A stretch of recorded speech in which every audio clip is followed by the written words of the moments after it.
Hello, my name is Brianna Knuckles, and today I'm going to talk to you guys about the evolution of horror. How many of you guys enjoy watching horror movies? With the Halloween season coming up, we see more horror movies being released, and we may find ourselves watching the genre in order to prepare for the upcoming holiday. If you're an avid watcher of horror movies like myself, as I'm sure you may be able to probably tell, you may take notice to how the genre has improved over time.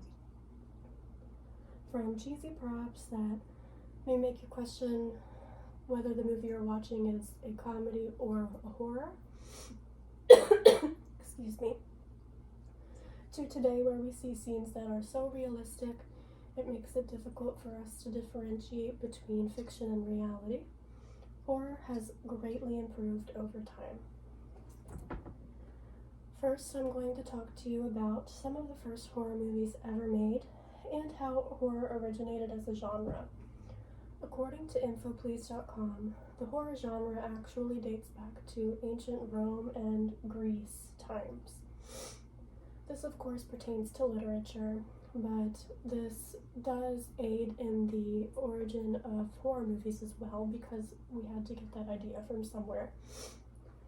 Per the New York Film Academy in their article titled "The First Horror Movie and the History of the Genre," here we see House of the Devil, released in 1896, as the first horror movie ever made.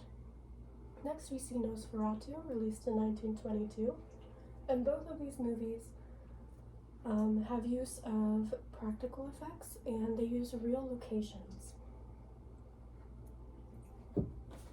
So next we see a difference in time for the release of these movies, but those mentioned here are still rooted in originality. So we have The Tingler. This one came out in 1959. Again, practical effects and an original story. And finally we have Psycho. This one came out in 1960. A lot of you may be more familiar with this one and actually have heard about it. Again, we see only practical effects, no computer graphics used. So to summarize, no use of CGI, all effects are practical, and we have original plots and storylines. Next, I'm going to talk to you about the big three, which are some of the biggest names in horror. I'm sure most of you are familiar with these.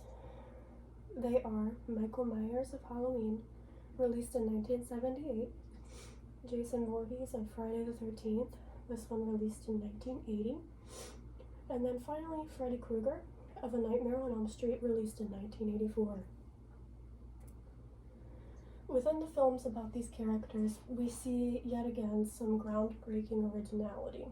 We see the beginning of the usage of computer-generated imagery, particularly in A Nightmare on Elm Street. We have seen some slasher films here and there prior, just like Alfred Hitchcock's Psycho movie we mentioned a few moments before. But this is when that form of horror really started to take off and eventually gave us movies like Scream. According to Screen Rant's article titled "Psycho and 9 of the First Slashers Ever Released," people commonly associate the big three mentioned here as being the first slashers.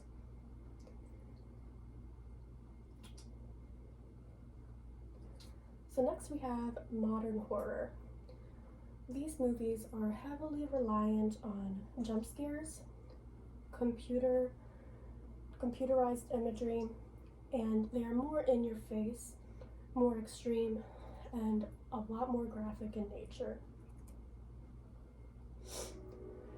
We also see with modern horror many remakes. We see the same movies but new again. They tend to have a different cast, but they tell the same story. We see a lot of recycling of plots in horror movies. You may find yourself watching a horror movie and think to yourself, just as I have I not seen this before? We see more originality within independent films. And to conclude, horror has progressed on an incredible amount over the past century. When comparing films now to some of the first ever made, we see a significant elevation and a refining in their appearance, effects, and acting overall. I don't know about you.